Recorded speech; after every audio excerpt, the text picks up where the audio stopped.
اوه اهلاوي، قعدوا يقولوا لنا يا جماعه الدوري البيراميدز السنه دي، يا جماعه بيراميدز كسبان، يا جماعه بيراميدز معديكوا بنقط كتير، ده الاهلي مضغوط، ده الاهلي جاي من افريقيا تعبان، الاهلي هيقع مصيره هيقع.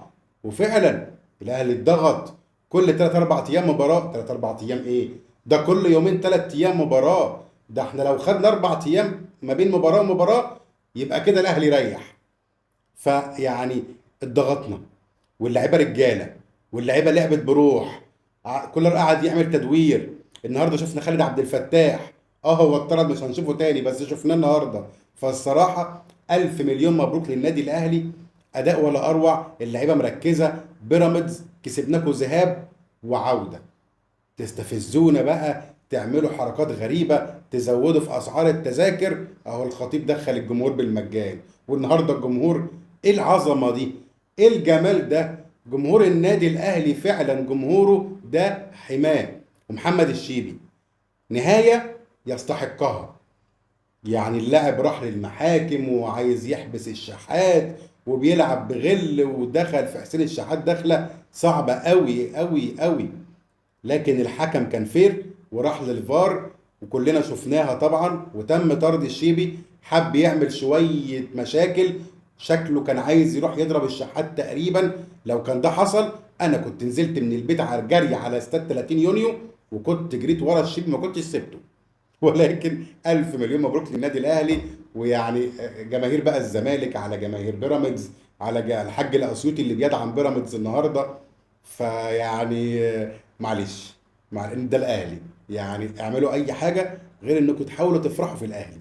لا الاهلي غير، الاهلي حاجه تانية خالص. الف مليون مبروك للنادي الاهلي، ولكن يجد كولر. يعني خالد عبد الفتاح معاه انذار، وانت نزلت عمر كمال عبد الواحد. طب كنت نزله بدل خالد عبد الفتاح، بدل ما كان يطرد. انا والله العظيم كنت متوقع انه هيطرد. حسيت ان الحكم بعد ما طرد الشيبي عايز ايه، يطرد اي حد الناحية التانية عشان هو عايز يمشي بالمباراة متوازنة. فانت كنت طلع خالد عبد الفتاح ونزل عمر كمال وديانج وكل تغييراتك عادي. ولكن وسام ابو علي الله اكبر عليه. يعني بصوا يا جماعه، هو ده المهاجم. اصل الفكره في انك تجيب اجوان، مش ان اشوط جامد علشان تيجي جول. لا غلط. يعني كره كهربا اللي في اخر دقيقه دي كانت هتخلص المباراه، ولكن كهربا شاطها بقوه جامده جدا. فوسام ابو علي لما جات له الكره من امام عاشور لعبها بذكاء، لعبها بدماغه، لمسه خفيفه، الكره قعدت تتنطط وتمشي بالراحه. اللي هو جماهير الزمالك على جماهير بيراميدز على اي حد بيشجع بيراميدز النهارده كان قاعد عمال يعني حد يمسك الكره دي. فيعني الصراحه الف مليون مبروك للنادي الاهلي، حاجه ولا اروع. النادي الاهلي دايما معودنا ومعود جماهيره انه يعني لاخر لحظه اوعى تفكر انك تقول الاهلي خسر بطوله.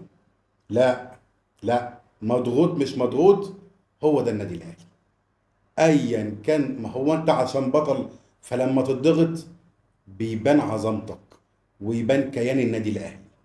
الف مليون مبروك للنادي الاهلي، والف مليون مبروك لجماهير النادي الاهلي العظيمه النهارده في الاستاد اللي شرفتنا. وحاجه تشجيع من اول دقيقه لاخر دقيقه.